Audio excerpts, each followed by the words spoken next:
Salamat po sa inyong mga pagtangkilik. Host Binuno, MLSO. MLSO, yan po yung ating naka-thumbnail, yung ating sample ng ating uniform as vlogger, influencer. As influencer. Ayan po, ang ganda po napaka-simple lang pero may dating. Ayan. Yung ating YouTube logo, channel natin nakalagay sa baba, medyo malaki yung buhos ata yan. At nakalagay dito sa heart ang hashtag Team BFF ako.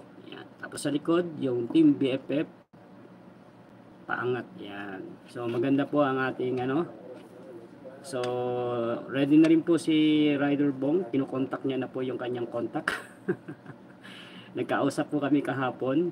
Medyo may nilareply lang kami ako kasi medyo the time nalilito siya. So ngayon medyo clear na kung papaano. Importante ay yung pong mga yung mga sizes at yung team channel nyo ay pakibigay na lang sa ating admin. Ayan. Pero yung mga address tulad na sinabi ko kanina sa vlog ko kay Cardo TV, hindi pwedeng ibigay sa GC. So add nyo po si Rider Bong, PM nyo siya yung address nyo para hanggang siyempre of course kailangan natin ng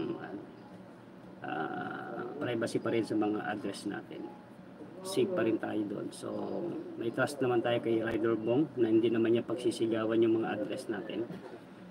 Ayan. At saka yung payment, in regard sa payment, malalaman ko kung magkano yung shipping at saka yung total nung yung t-shirt, tsaka yung kasama lahat kasama pati yung from Shopee to shipping sa bahay ni Kuya Rider Bong, total malalaman natin. Parang siguro wala pa sigurong 400 yon.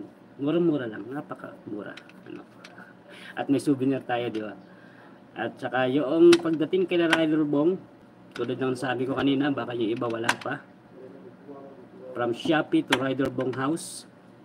At siyempre ano niya yun is parang tawag dun, sort out niya mga pangalan, lalagay niyo yung pangalan kay channel ganito, kay Ricky B Vlog channel, Ricardo TV, pag-isahin kung dalawa in order nyo, ilagay yung tape, tapos ilagay yung kay Ricky B Vlog, tapos kay Memilu, dalawa rin ginawa niya, pag-isahin, tapos RCR, lista, wag po tayong tapos yung LBC, tatanalamin siyempre saan papadala to. Kasi pag within Metro Manila, parang wala pang atang 100 yan. Pero pag within province, siguro mga 120, 130. Saka kung instant t-shirt lang naman, magaang lang yun. So wala pang 100 siguro, mga 150, gano'n, 160. So, ngayon, kung malapit kayo kay Rider Bong, edi pasyalan nyo si Rider Bong sa bahay, kunin nyo na lang. Pero medyo malayo at walang pipick up, pwede padala. So, klaro po yan para masyadong klaro kasi si Rider Bong ay medyo nalilito pa. Then, in regards of overseas, yan. So, siyempre, papadala sa bahay, mag-usap na lang kayo ng family mo kung ipapadala dyan sa bansa nyo, kung saan ka man kayo naroon. Siyempre, iba ang rating ng Aramex, DHL, may charge siyang pa mga custom, yung custom insurance, gano'n. Basta siguro mga kulang-kulang na pag sa pera siguro mga 1,000 na mahigit. So nasa inyo yun, kung gusto nyo pag-uwi nyo na lang, saka nyo kunin or padadala nyo kasi excited na kayo, pag-usapan ninyo ng family nyo. Basta from Rider Bong, papadala sa LBC sa address ng bahay nyo. Yan.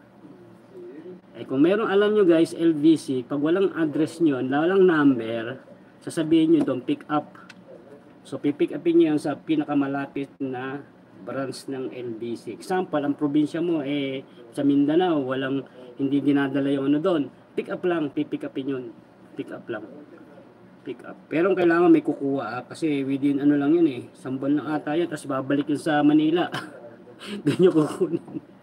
So ganun lang guys, at least alam na natin at klarong